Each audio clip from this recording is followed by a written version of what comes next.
I'm Dr. Leon Stutzman, aka Doc, with another one of these little videos designed to help you to get through these strange days in which we find ourselves, and these are strange days indeed. And they get stranger and stranger and stranger. We're living in historic times, and historically, historic times are really uncomfortable times of change and transition. How do you hold on in a time of change and transition and let go at the same time? That's what I'm talking about this week. Hold on and let go. Let me suggest three things today. First, you need to revisit why you believe what you believe, and why you are who you are, and why you are as you are.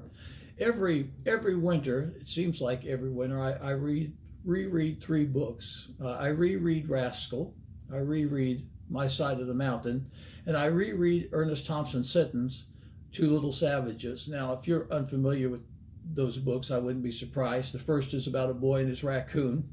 The second is about a boy that runs away from home and lives in a tree for a year to be reunited with his parents after a year of living adventurously. And the third is about two boys that are on a farm, build a teepee, live like Indians, Native Americans for part of the summer, and bring reconciliation and restoration between families in the process. Why do I reread those books? Because they made an impact on my life when I was young. And I recognize now that they had a large part in shaping who I am. You have to revisit who you are, why you are as you are. Of course, there's a host of other books, and it just depends on my frame of mind. Heinlein's science fiction books, James Bond, Ian Fleming's series of books. I have all those on my bookshelf because they made an impact on me when I was younger. And I like to know why I am as I am and how I got to be in the place that I am. And of course, I reread the Bible all the time. Every day I have a time of Bible reading because the scripture has shaped my life. So first, you need to revisit. Secondly, you need to remember. Now, you may say, well, revisiting, remember, that's the same thing. No, when I use the word remember, I mean pull it together. If you want to hold on in a time of change, if you want to hold on while you're letting go, you have to remember, pull yourself together. As difficult as change is not insurmountable. It is inevitable. And as I've said for many, many, many years, this is one of my little famous sayings.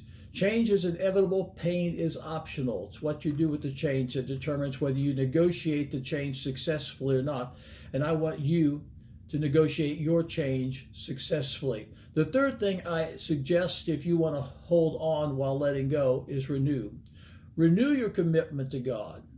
There's a powerful statement. Paul writes to Timothy, 2 Timothy 1, verse 12, I know whom I believe, and I'm persuaded that he's able to keep that which I've committed to him against that day. I know whom I believed. Many, many years ago, I was a 17-year-old young preacher holding one of my first big revivals in Ponca City, Oklahoma, at a little four-square church on the wrong side of town. The pastor of the church had a newly minted degree from Life Bible College. I could barely spell Jesus, but we had miracles and a move of the Spirit of God in that revival, and he was quite honestly a little envious. And one night he said to me after the service was over, he said, what would you do if you had a prayer line and everyone in it suddenly died? And I looked at him. I didn't even give it a thought. I said, call another prayer line. He said, what?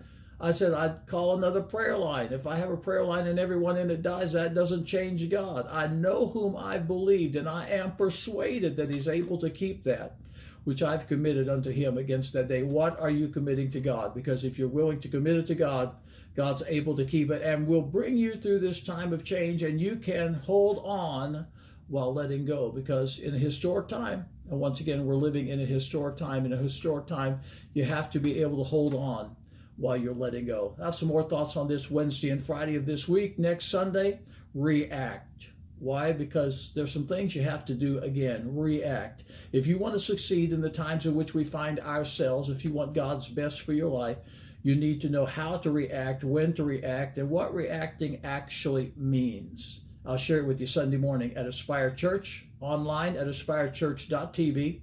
Facebook, Aspire Church TV. That's Aspire Church TV, Facebook, aspirechurch.tv, the live stream, Sunday morning, Eastern Standard Time. It is going to be powerful. It will help you in these historic and really strange days in which we find ourselves. I'm Dr. Leon Stutzman, aka Doc.